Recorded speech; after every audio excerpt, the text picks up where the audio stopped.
Napakabuti naman po ng aking may-ari ng bahay kasi nagpapunta kaagad sila ng manggagawa magsusukat the other day. So, sinukatan na siya, okay na siya. So, intayin ko na lang pong dumating. Pero hindi ko alam kung kailan siya dadating. So, yun. At habang naghintay, kanina naglaba po ako, pumunta ng 7-Eleven para bumili ng food. So, yun po ang aking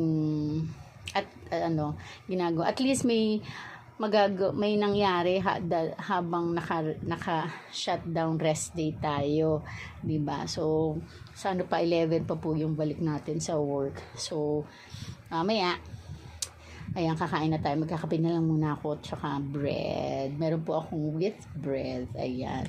So, yun. Tapos, pahinga, kapi-kapi na lang. So, yun lang. And God bless. Hope na kayo rin po ay may food dyan. Salamat!